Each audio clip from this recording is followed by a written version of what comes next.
فكرة ان شيرين تغني يا معافر وما تعافرش هي مش شغلاني، ان هي تكون سبب ان في اشاعة تطلع ان اي حد عينيه ملونة مش سالك برضه ولا يشغلني، ان اي حد اسمه حسام يتعامل كأنه اسرائيلي برضه ولا في دماغي.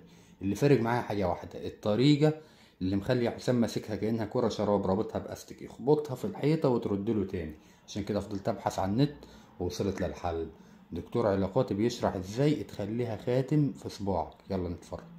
هخليك محترف في الشات او التكستنج مع اي بنت. هقولك على جمل تقولها تحديدا دايما تجيب بيها جواب. انا عندي خلاصة ودايما هروع. الراجل اللي جايب لك الخلاصة على الجد وعلى المظبوط، وان كان شي ما بتاخدش كانت مع الراجل ده، شي هتاخد كانت وهي اللي هتكلم طنط.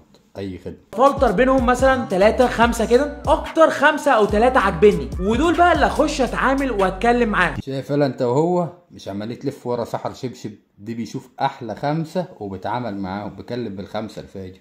هنا ما بنخش نقول هاي ولا صباح الخير ولا الكلام الفارغ ده، احنا دايما هنخش نرد على ستوري. برضو دي معلومة مهمة ملهاش اي 30 لازمة. اوعى تخش تقول هاي ولا صباح الخير، الكلام ده دلوقتي يعتبر تحرش، يعني قلب عليك انت تروح داخل لها جايلها لابسة ايه دلوقتي.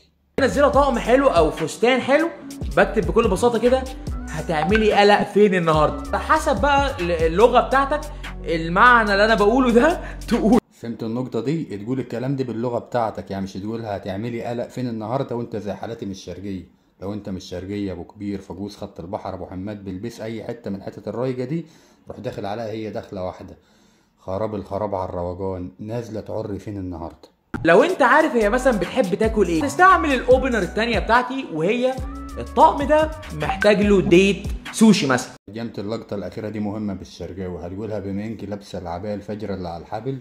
تعالي نعمل ديت سندوتشات كبدة من أبو عبد الله، أو طقم اكسبريسو من سلطان البن، وبعد كده نتمشى في شارع الساحة أو ننط السور نلعب جوه ربع ساعة. هتيجي معاك سكة. لازم تنكش. لو قالت لك مثلا عرفت منين انا بحب البيتزا، انت اوريدي مذاكر، هتقول لها هنا انا ما بعاكسش حد ما بيحبش البيتزا. طبعا النقطة الأخيرة دي بقولها بلفة شوية، أنا عايزك تقولها ستريت. هتقول لك عرفت منين إني بحب الكبدة، هتقولها عمري ما عجبت بحد إلا لما يبقى مفجوع بيجوع وقت الفركشة ووقت الرجوع. الستوري بتتكلم عن موضوع معين بتتكلم فيه بجد وهكذا. هنا انا بخش بالاوبنر دي وبقول لها كل ما اخد فكره عنك بتفاجئيني. برضو النقطة بتاعت كل ما اخد فكرة عنك بتفاجئيني دي اديها لها في وشها على طول، قولها حواراتك كترت.